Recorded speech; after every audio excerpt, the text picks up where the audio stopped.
Hello, everyone. Good afternoon. Yes, I think we can do better than that. Let's start again. Hello, everyone. Good afternoon. Much better. I know it's very late in the afternoon, but let's try to have some fun in this session. Welcome to all the participants and attendees to this side event on Indigenous perspectives in land restoration, conservation, and rights. It is really my pleasure to have you all with us here at the Land and Drop Pavilion. And also for those of you who are joining virtually, wherever you're in the world tuning in, it is also our pleasure to have you with us today. My name is Paula Padrino, and I work at the G20 Global Land Initiative, and I'm the Project Management Officer. The G20 Global Land Initiative was created during the Saudi Arabia presidency by the G20 countries, and we have the global ambition to achieve 50% reduction of degraded land by 2040.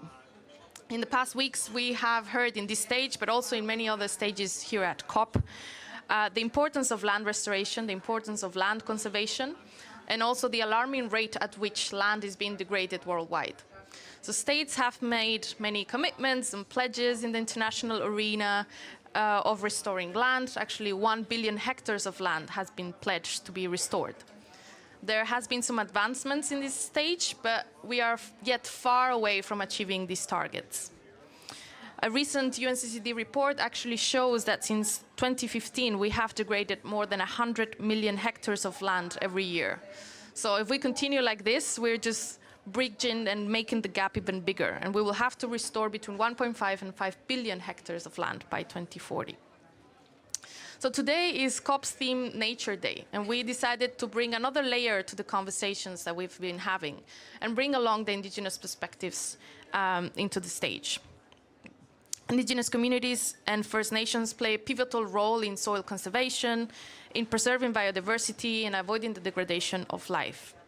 The communities have thrived in harmony with the environment for generations and generations, and they offer invaluable insights into how can we live sustainably and insights into land stewardship as well. At the G20 Global Land Initiative, we try to engage with civil society and different groups, and Indigenous communities is one of them. It's part of our mandate to raise awareness about the issues that Indigenous communities might be facing, but also to upscale or raise the voices of Indigenous communities around the world.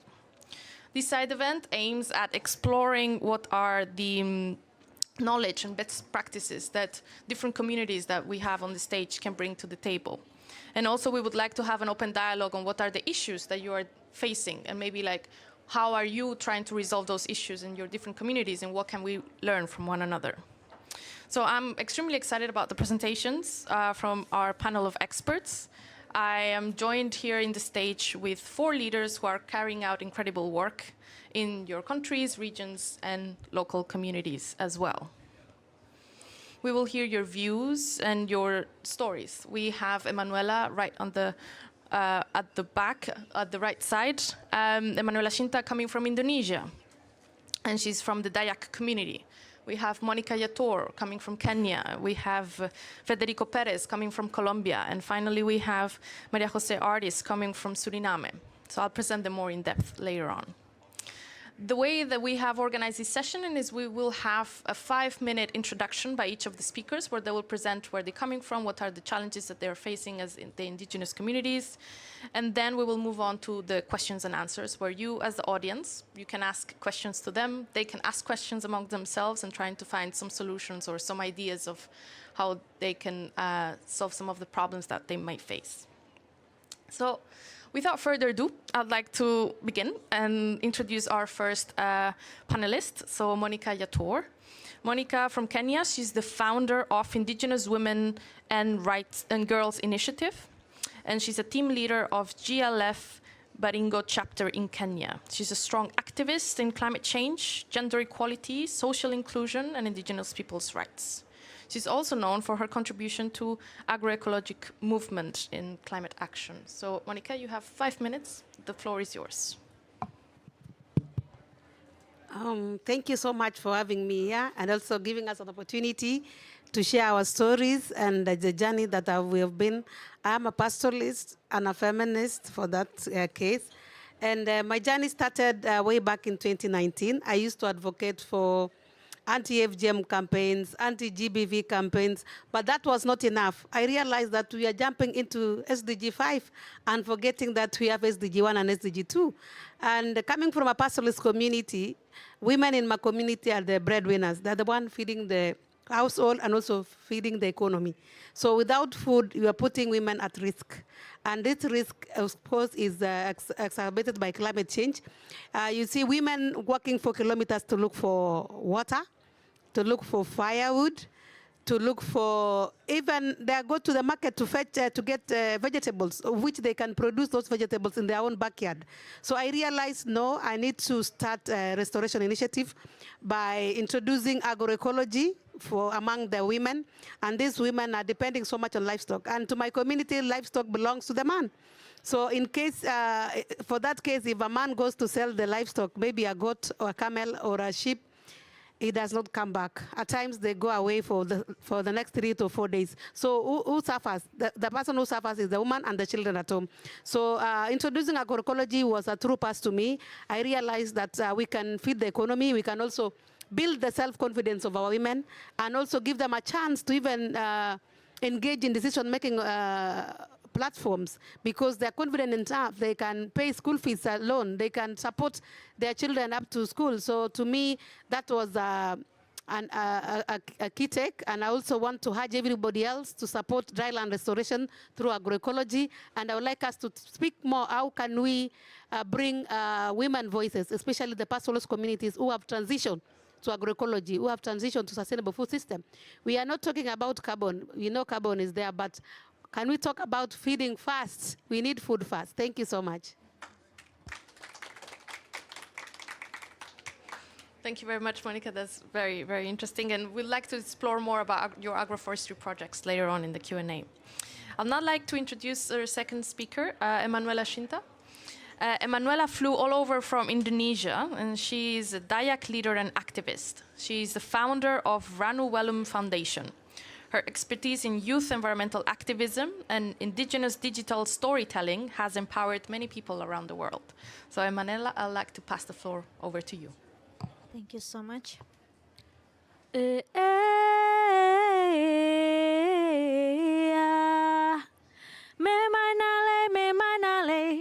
Memanale patuntu ulu. Aku naruh tangan Andri arai ate daya takam ta upanalu.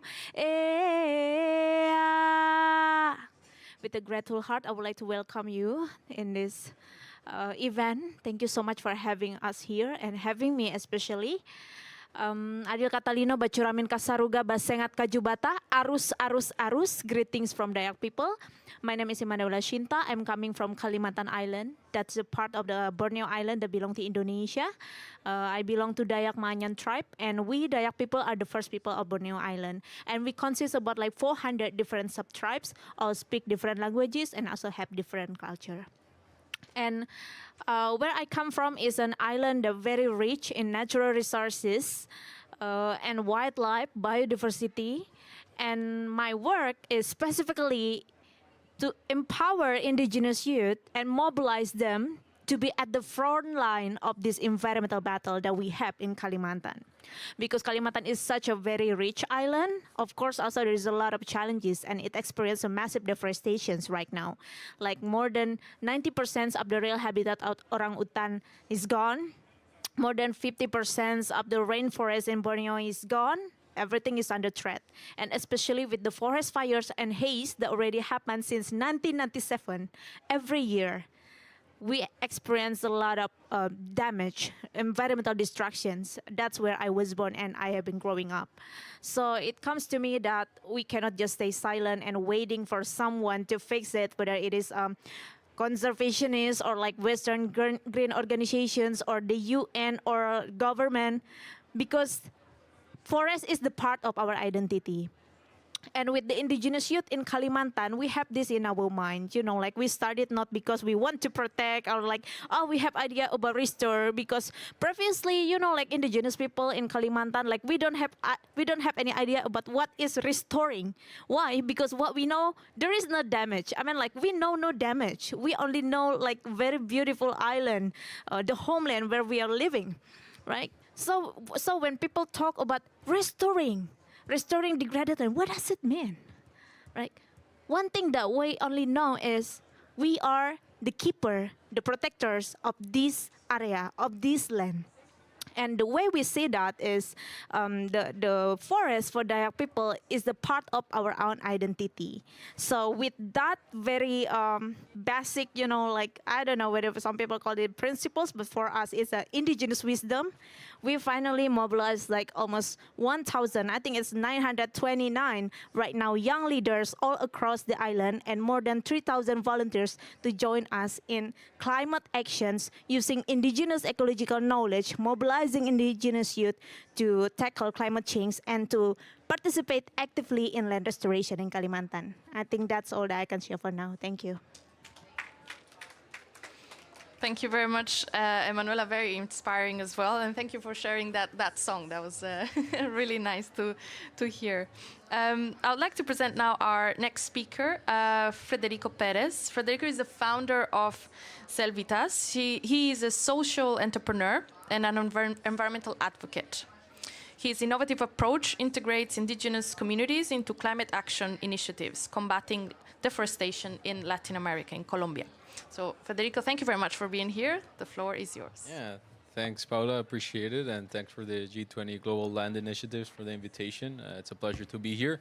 So one of my first memories as a kid was going with my father to help indigenous communities. And at one point, I really had that sense of agency. The sense of the impact we can make on other people and on our environments. And then as I was growing up, kind of all my behaviors or actions were done towards creating an impact towards other people. So after coming back to Colombia, I decided to start a business that was focused on commodities exports. But then when you go to the land, you realize the severe land degradation, the deforestation, and some of the different kinds of practices that are led by market-based economies, especially when they don't involve the different people that live in these areas. So I really thought on a solution that had to be focused on working with the people, how we can create solutions. But then once we started engaging them and working towards exporting their commodities, then the pandemic came, and that was kind of a huge pressure because there was no kind of support. And sometimes when these communities are left into a situation where there's no kind of government support, there's no education, no healthcare, there's no backdrop where they can go, so they turn into different kinds of externalities that in the past have led to some of Colombia's violence and threats. So what I thought was creating an initiative where you can leverage different types of investors, not only private, but also public and philanthropic. So when we were able to understand the different contexts of each community, the challenges that we're going through, then we were able to create a restoration initiative, specifically in the Jaguar Corridor, where we're able to support this umbrella species and increase the biodiversity across these tropical forest landscapes. And in addition to that, I've been able to understand that not only market-based mechanisms are the things that drive these initiatives. What you have to do is work like in a holistic approach with the public sector, and be able to enable these public policies that are gonna lead the transformation of the different communities and also the stakeholders that are working towards creating successful restoration initiatives, not only in Colombia, but also in Latin America. So in addition to that, you don't only have to think about it in silos. So it's not only the indigenous communities, also the local peoples, the peasants, the Afro-descendant community. So when we're able to understand, let's say, if they don't have the land, then we work together with them, and we were able to grant 8,000 families land tenure, and really be able to understand how you can create a systemic change.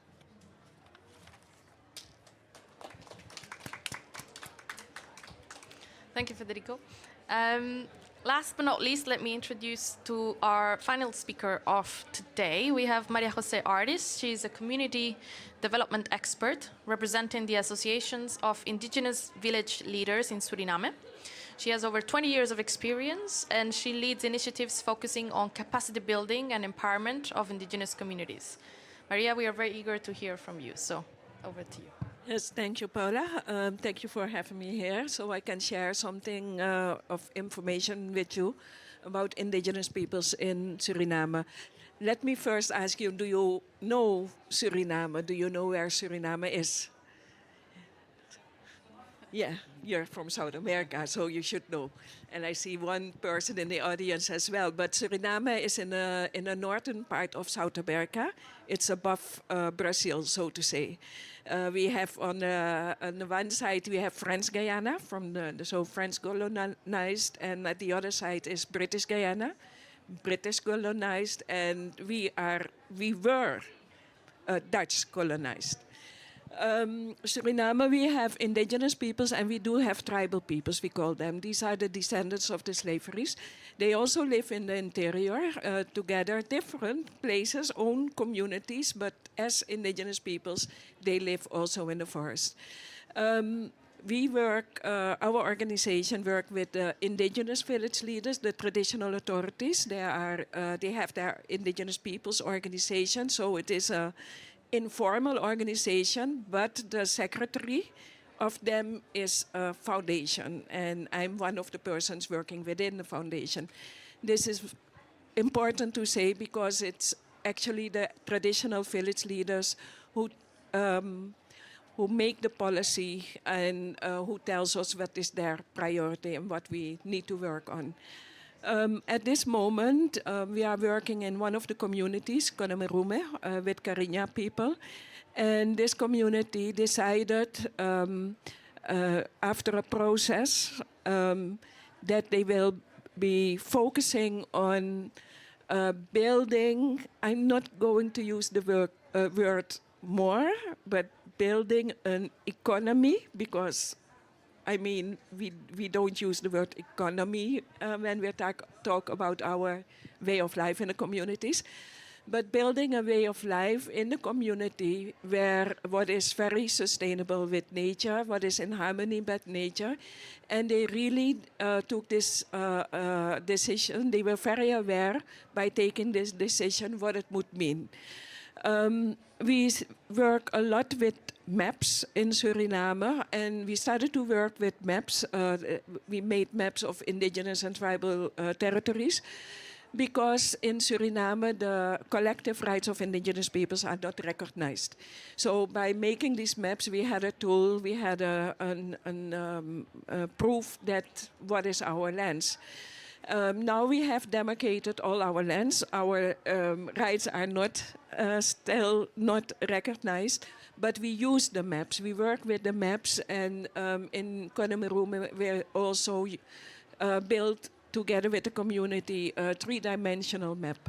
And this three-dimensional map, the whole process, the way we did work on it, included all the community members, so school children, the youth, the women, the elder. And until now, actually, it is an ongoing process because the elder keeps talking about different parts on the map, and they stand around the map and they talk about different parts and they tell stories, but also they talk about how to use different, for instance, non-timber forest products. And during that whole process, they really decided, so we are going to build our way of living based on what we have, the wisdom, what we have on our land. And they are looking for instance, they wanted to have a bigger income out of agriculture. And they knew if they will clean the land, that would not be a good thing. So they started to look for an alternative how to have a bigger income out of agriculture, and then out of that research, you can say, they decided to work with agroforestry, because agroforestry is nearby, close to what they already used to do, how to work with the land. But with agroforestry, they are also able to have bigger parts of land to have more products to sell. This is only one example, but it is also about ecotourism. It's also, and I like the thing that you also said about the holistic approach. You cannot work on this in this manner without doing it from a holistic approach. That is very important. I think I stop for now. Thank you. No, thank you very much. I wanted to ask a question to Monica. Your presentation, you were working with agroforestry projects, and I wanted to know a little bit more about the land conservation, land restoration, and what are the challenges that pastoralist communities in Kenya or other countries that you might have worked, what's the situation, and what can you share with us on that particular topic? Mic is not working?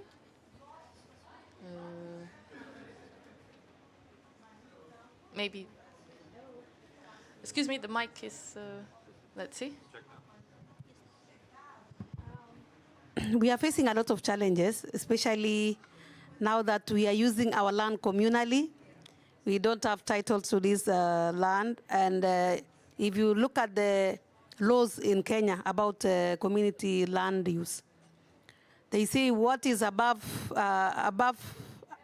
we can use the land, but we cannot use the land below. If the government realizes there is gold or there is a mineral resource down, they will come and take the land from us. So there is a lot of inequality, especially in community land use. We have seen communities being evicted. You can see now the case of Ogie community.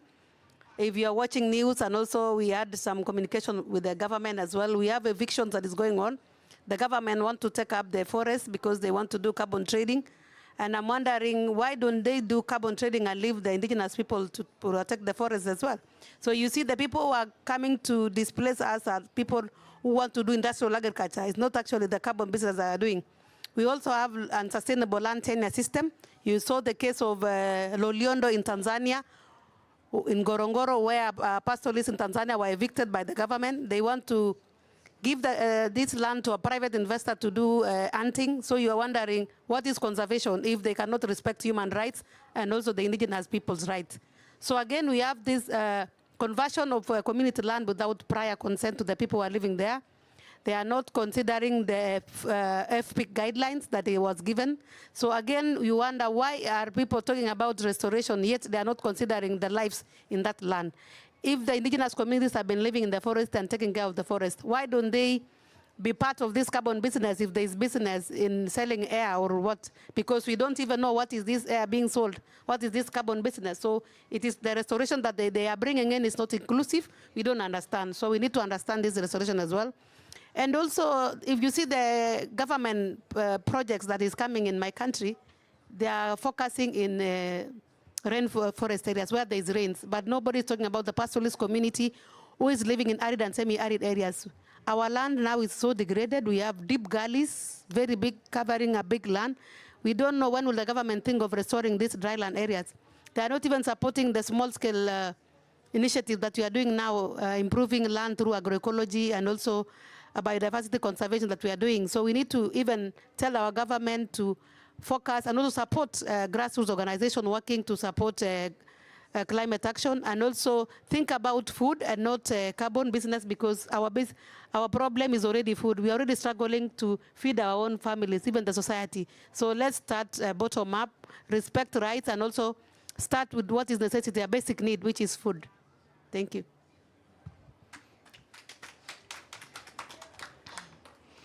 Thank you. You raised very important points. You raised the point about inclusivity of restoration. You brought the point about how government should be working with the communities rather than isolating them or not taking their views into account. And we need a holistic approach. It was mentioned by both of our speakers as well. I wanted to hear a bit from Emanuela and seeing like if some of the points made by Monica resonates to you. You have done huge activism amongst the young community in your island. And I wanted to know what's your relationship with the government. Do you feel or do you face the same challenges as Monica has explained?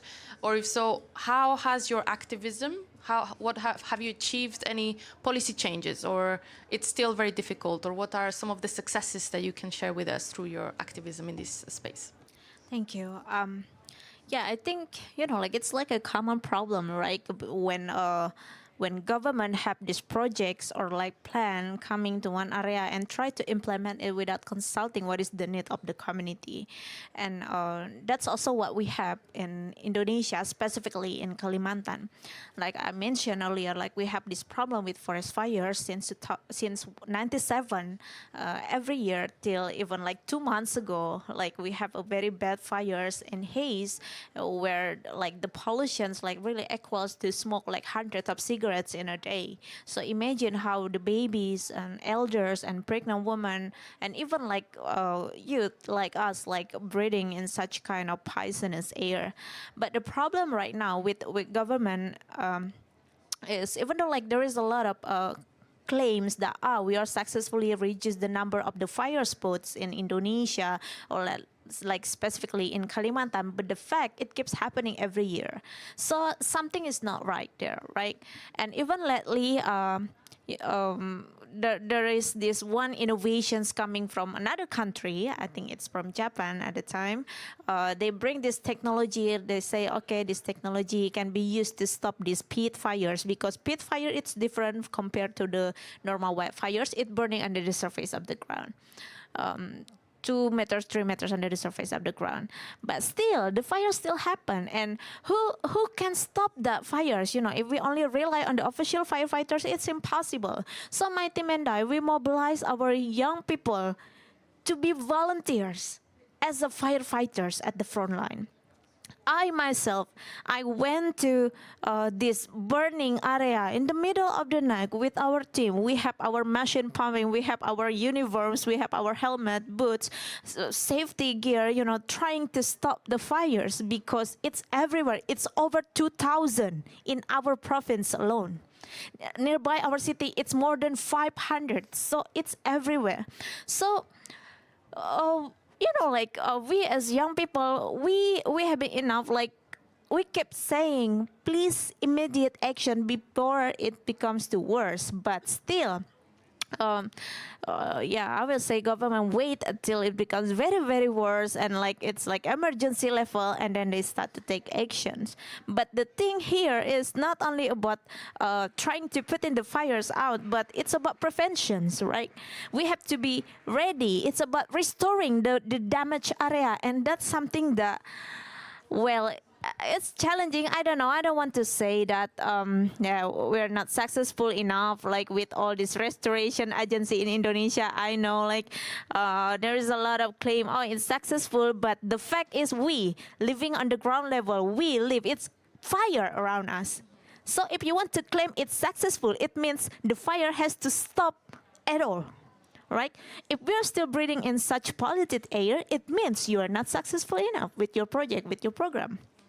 And with our youth, well, if I may share some successful story, it's in 2019, we marched to the governor's office. At the time, we demand for the immediate actions and the provisions of the hay shelters in the school, which at the time the governor accepted.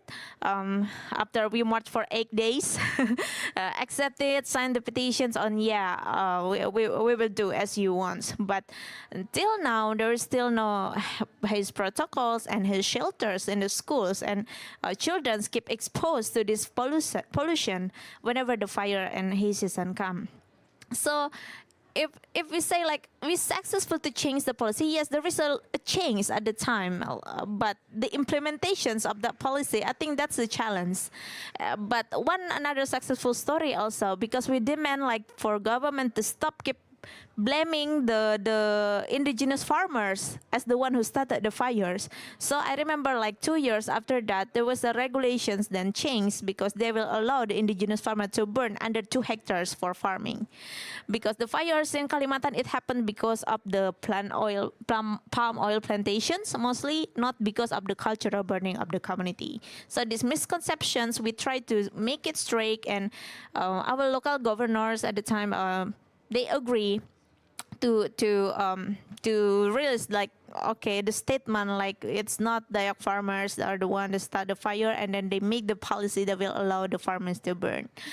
So that's some of successful story, but I think the point here is the change, you know, like we as young people, you see a lot of movement right now, and young people try to pressure the government, give the pressure so there is a change in the policy.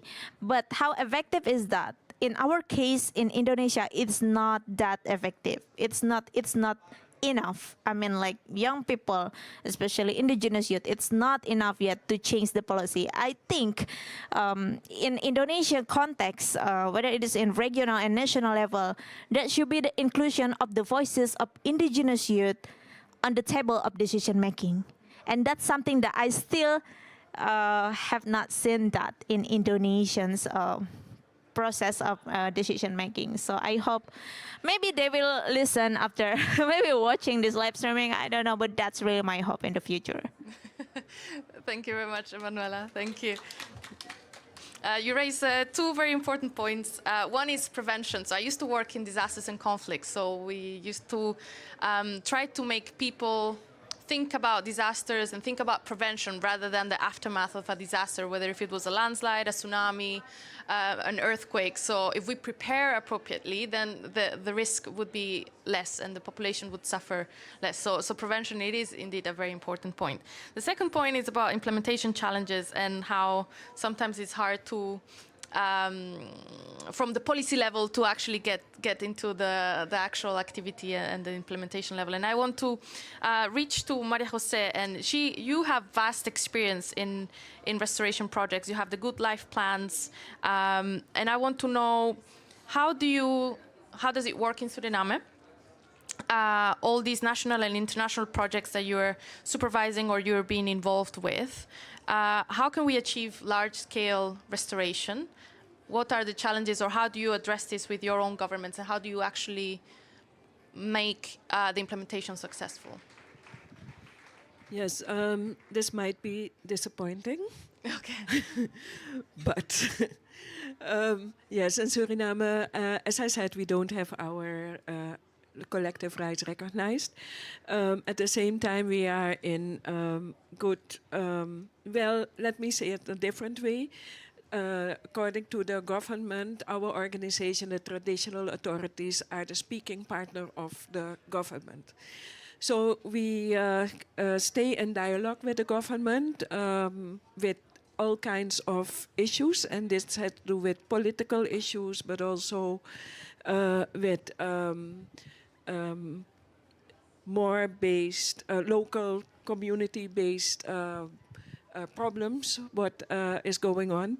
But at the same time, it's talking nice words, but the outcome is not very good. But for that reason, it is also the communities themselves, of course, who take their own actions. And the community themselves, they are now starting building their own good life plans. We have a lot of challenges. Suriname is also one of the most forested we have the biggest forest coverage of all countries in the world. They say it is still 93%, but I can say that I think that's a little bit less, because of all other logging companies, foreign logging companies coming into Suriname. So I think it is now less, but still they are saying it's 93%. At the same time, we have gas and oil. We have gold. We have been mining bauxite for 100 years. So there is a lot of land deforestation and forest. Well, I'm mixing the words, but you understand. And it's the communities who are trying to keep this damage out of their land. But keeping that damage out of the land means that we don't want to have companies on our lands, and that is very difficult because we don't have our collective rights. So that's a big challenge to keep them out of the land. Until now, we managed to do that, but at the same time, we also see that the government is now bringing also foreigners who will do agriculture. And this means more deforestation because they will want to bring these foreign culturers, farmers. They will bring them on the territory of indigenous peoples, where there is still natural forest, you can say. So we do have big challenges. The communities make their life plans, the good life plans, so they can follow up their own program. But the challenges don't go away. They are still there. And we try to advocate and we lobby and we work very hard on. We also have decisions made by the Inter-American Court. So the government should recognize our land, and we are very hard working on that. But still, this is a big challenge for us, not having our rights. For the communities, they live in the community. They are not even looking at the rights each day, but they are experiencing that it's not there. It's not an each day, a talk of every day, but it is what they experience each day. Because each day can be a threat when there is this logging company coming to their land, or these boats are coming to take sand from the river and things like that. So sorry, I do not have a good answer. The answer that we can say, yes, this is what we can share with the world, or what we can transfer knowledge, or but this is the actual situation in Suriname. Yeah. Thank you for sharing that. It is indeed a shame that the rights of indigenous communities and not the people of Suriname are not recognized by the government. I hope that changes soon. I want to ask Federico, what's the case in Colombia? Do you experience the same? And as well, how do you achieve, you were mentioning before about healthcare system and all of that during the COVID pandemic, then the people who are working the land did not have access to that. So through your restoration projects, how do you achieve both ecological, but at the same time some social goals? How do you support the communities as well? So in Colombia, fortunately, it's a very different situation. And since the Constitution of 1991, the indigenous communities and the Afro-descended peoples got their collective rights. So when you see in the landmass of Colombia, around 1/3 of the country, of the land is owned by the indigenous communities. And the deforestation rates are significantly lower in their land. That means that by having in mind their ancestral practices, you can really believe in how they interact with their environment. But something that always puzzled me was when I was about to start this initiative, I got from various sorts of people that I shouldn't work with the indigenous communities because of like X, Y, Z reasons. I don't really want to mention them, but it's because the methodologies or the way they wanted to go into the land was really not aligning with the FPIC. Or being able to understand their individual context, because Colombia is also extremely biodiverse, the second most biodiverse country on earth, but also in terms of its people. I even have some indigenous roots. So what I've learned, and to give like some practical advice, I'm doing this course on the Yale School of Environment. It's called Tropical Forest Landscapes, and they have this, or it's kind of my North Star in terms of working with restoration projects. But towards this end, it's imperative to follow the 10 people-centered rules for socially sustainable ecosystem restoration. So I laid them out. So the first one is acknowledge the complexity and interconnectedness among stakeholders and right holders. Second, empower local communities as catalysts for transformation. Third, examine the social and historical backgrounds of these communities. Fourth, clarify and fortify land rights for underrepresented groups. Fifth, foster multidimensional and scalable equity. Sixth, cultivate the spectrum of benefits beyond the ecological. Seventh, ensure fair allocation of costs, risks, and rewards. Eighth, utilize a multifaceted evidence and knowledge base. Ninth, challenge the prevailing narratives and assumptions. And lastly, implement comprehensive and participatory monitoring, evaluation, and learning, which overall I think it leads to the holistic approach we were mentioning before. Yeah. No, thank you very much for sharing that. Indeed, very useful. I take participatory, challenging, challenge the perceptions, and take a holistic approach. I would like to open the floor for anyone who might have a question. I feel like I've asked you too many, so maybe there's someone from the audience who have a particular question from our audience and want to share. Yes. Do we have the mic, please? Thank you very much. Yeah. We have a question from the audience. Thank you.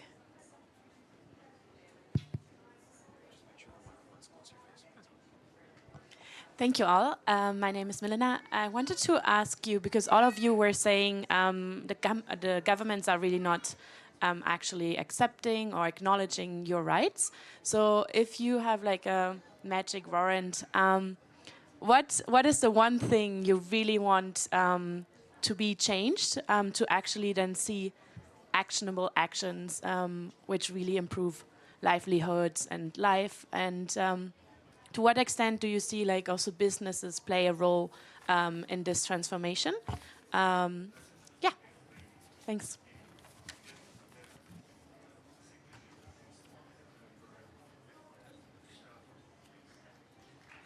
I think we can take this question first, and then we can go through the next one. So if anyone wants to go ahead. Yes, I would like to respond that.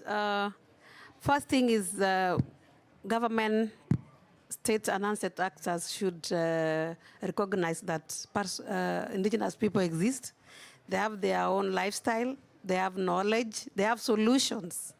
So they need to include them in every development projects that they want to do. Let's say now, as you speak, we are focusing so much in the carbon trading. So where is the voice of indigenous people in this carbon trading? If I ask my mother now if she understands what is carbon, she'll tell you, I don't understand. But they used to keep the forests the indigenous way.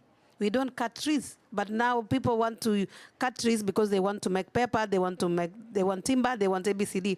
If you want now, you are telling us to plant 15 billion trees. I'm sorry to say that, 15 billion trees, and then we cut all the trees and then plant 15 billion trees. How long will those trees make to mature? First, we are not talking about food. People in my village now, women, before they were not burning charcoal, but we are burning charcoal now because we want to feed our families. Yet we are destroying the indigenous trees that will take forever to grow. So how are you bringing substitution, alternative livelihood to our people? And yet you want us to grow trees. You want to put up big industrial agriculture to destroy our soil. You are bringing us fertilizers to kill our soil, pesticides. And yet we have our indigenous ways of cultivating land using our organic pesticide. We use our livestock manure. Currently, they are not allowing us to use organic manure. Why? And we are using that before. So they want us to buy conventional pesticide to destroy again the soil. So again, there are some projects that are being imposed to us that is not for us. Thank you. Okay, I totally agree with what Monica said. First, inclusion. That's very, very important, especially when we talk about land and natural resources. Without inclusive including the voices of indigenous community, you will go wrong. Like you will fail. And we in Kalimantan, we already experienced that. This over 2 decades forest fires, it's resulted from the wrong land management, a good project, but not including the voices of the communities and indigenous local knowledge. And then the second one that I want to address is, like when you think of trees as an economic value, you will fail. Why? Because for indigenous people, we look at forest, we look at tree, we see life. We see identity. We see our mother. That's a part of ourselves. But here, a lot of I don't say particularly governments or maybe some business or stakeholders, companies, when they see the forests and trees only as economic value, you will fail. Believe me, you will fail. So it has to change. We change the mindset. Yes, of course, it gives economic value, but it's not the only value that you can see. When you see the trees as life, you want to protect it. You want to use it according to your need, not your greed, right? Because that's why we are called stewards of this earth, indigenous stewardship. So I really believe that it has to change. And also there is a lot of not only community-led restorations effort on the ground level, but also social enterprise, local entrepreneurship. So they need to be supported because the change in economic, it's really, really important for people. But yeah, of course, in this case, Indonesia, we have also to change our, willingness to be developed, something like that. Hey, Indonesia, we're a developing country. Yes, of course, but you don't have to be go to the other side, want to be America, or that's what we call America. You don't have to be Germany. You don't have to be people high tech with all this, money overflow, right? Because, if you just want to go there without fixing your mess on the ground level, you will fail. Everyone will fail. So I think it has to change right now. Yeah, and both of them resonate with what I think, the ecosystem services, having the people in mind. In my case, it would be land tenure and having proper governance of the food and land use systems. Because, for example, in Colombia, let's say there is different types of cooperatives and how they group together in order to sell let's say their coffee. But sometimes if they don't have the proper governance, there could be corruption, there could be power asymmetries, and all of these can be entrenched. But when you have the proper safeguards, then you're able not only to help them thrive economically, but also engage them and have them active in terms of democracy. So if you get together 100,000, 200,000 farmers, then you can start influencing the public policies and how you're able to have their voice in the decision-making table. Yes, of course, collective land right is what we need. But I also want to mention the inclusiveness. But also, and then I'm going a little bit further about what you were saying. Because in this one project we are working on in Konemerume, we are using this, the work, what we are doing there as a model. It's, we call it the Indigenous strategy. And the indigenous strategy, how we can live in harmony with nature. And with we, I'm now talking about a coalition. We built a coalition with some academics and some green NGOs, and that's very scary for indigenous peoples. But these are people, friendly people, we are working with, we are engaging for a long time already. And they see that there is a possibility for transforming the national Suriname economy based on indigenous people's life. So they are now talking with us and learning from what is happening in the community. What we do in the community is value all these things from our indigenous perspectives, from our indigenous worldview. And we cannot tell that in numbers. But other people, like academics, but also policymakers, they want to see numbers. They want to hear numbers to understand what is possible, what is what is the income of a community, and what do they need, and what do they already have.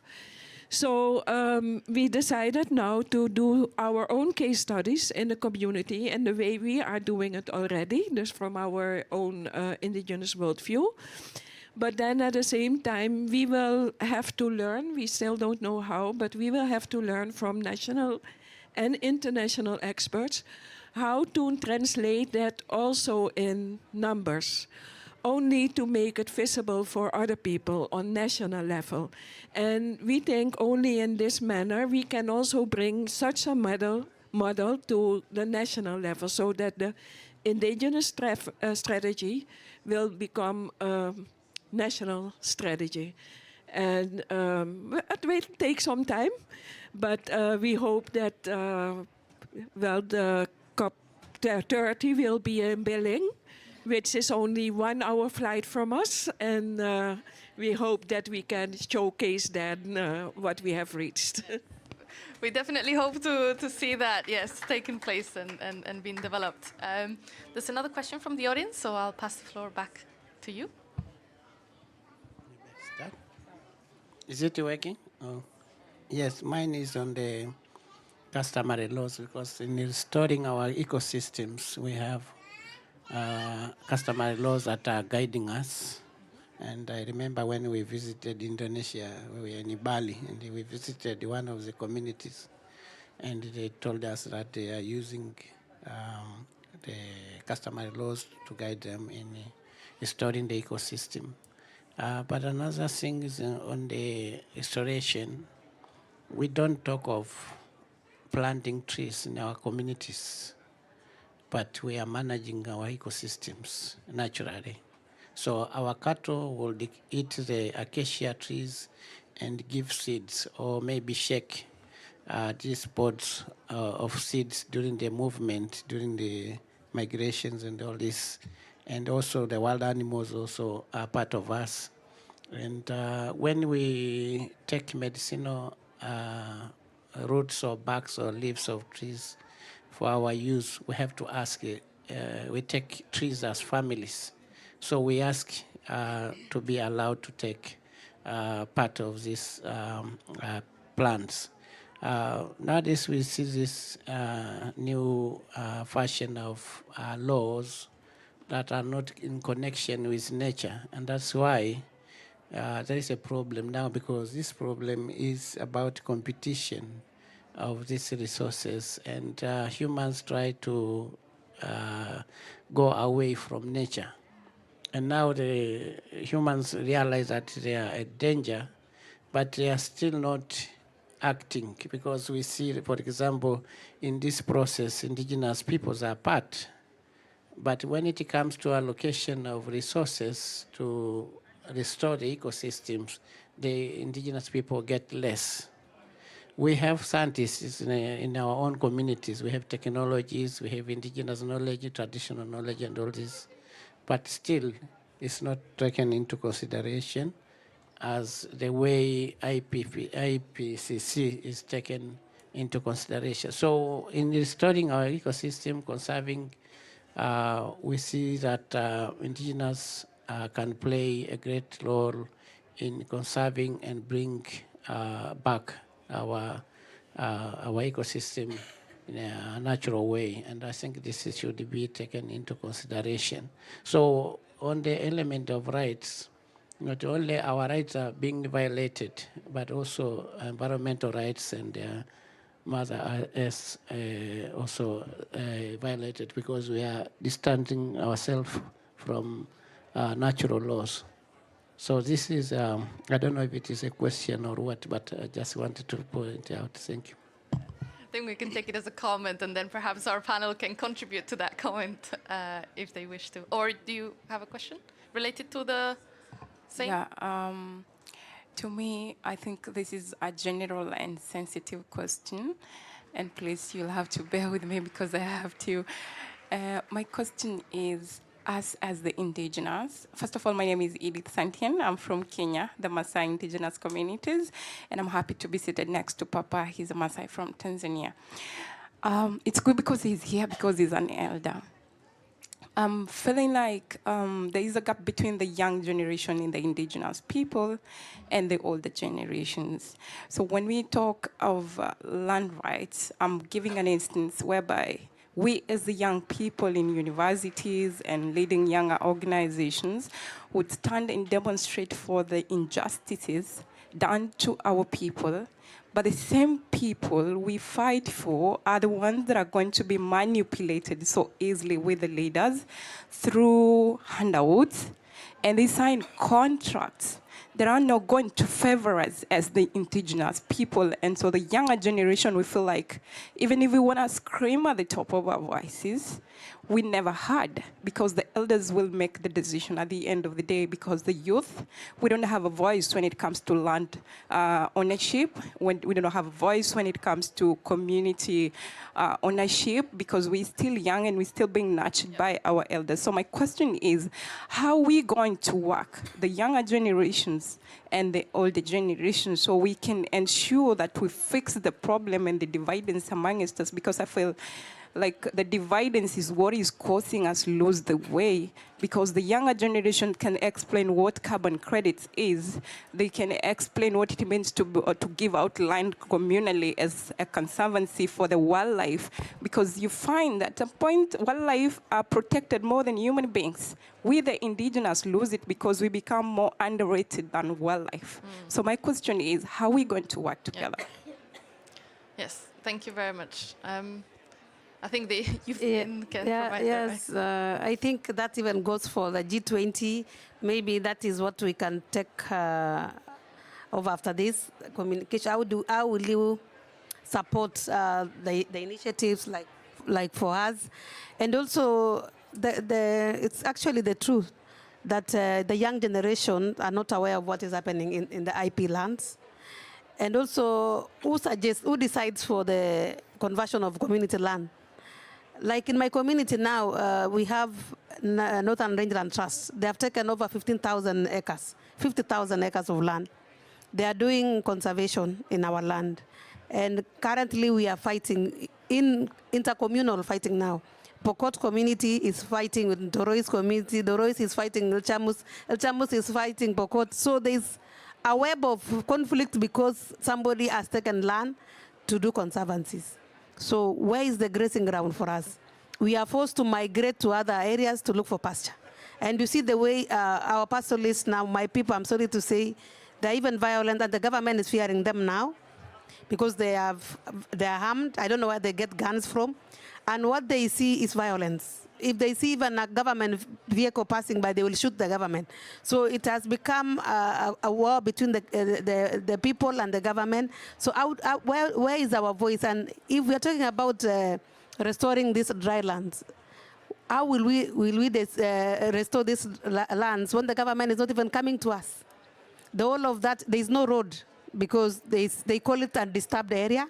It is even gazetted, so no donor will come to us to even do the roads because they fear us already. So again, we need to talk to our people to understand that for development to happen, we need to work with the government first. Secondly, we need to talk to the government to tell them that we have a right as indigenous peoples, because you cannot take development to other regions and leave us, because we will be marginalized forever.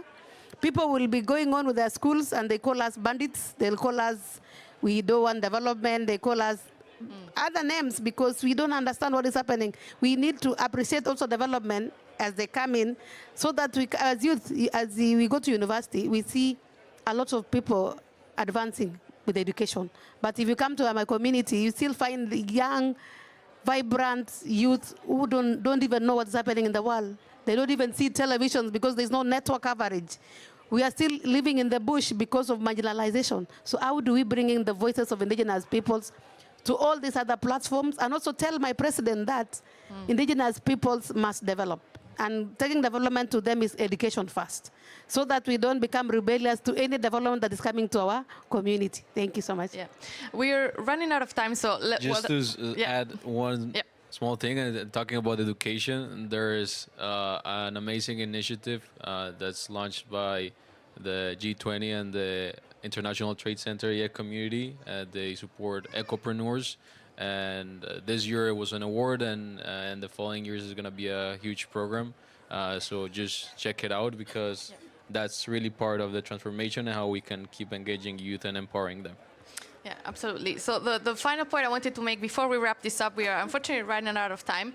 So it will be one key takeaway, one call to action that each of you, like in a couple of sentences, what do you want people to take out of this event? What is one message that you want to put out there in the world? So literally, like, very simple, couple of sentences max.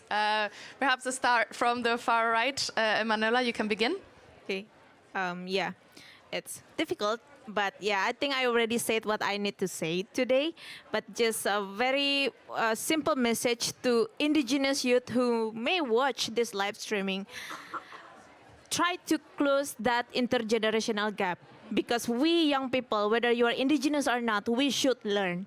We need to learn to sit and listen first, and then you know which way that you want to go. So I think for indigenous youth all over the world, I will say, listen to your elders, and then you can find your way where you should heading. Thank you. Perfect. Thank you. Monica? I will say we are ready to work together. Anybody that wants to support the indigenous community, yes, climate change is with us, but we have to take action. And by taking action is taking care of humans, and also human right-based approach to any development. We consider that we are humans too, and first thing is food. You cannot jump SDG 13 and leave SDG 1 and 2. Thank you. Perfect. Federico? And I'll briefly mention my North Star, which are the 10 people-centered rules for successful and sustainable ecosystem restoration. Fantastic. And finally, Maria Jose? Yes, I have to come back to the rights, because for us it's that very important to have our collective rights, including free, prior and informed consent, because I think that we didn't mention it enough just now. But that is very important. And then I also want to stress inclusiveness, because we have our knowledge, we have our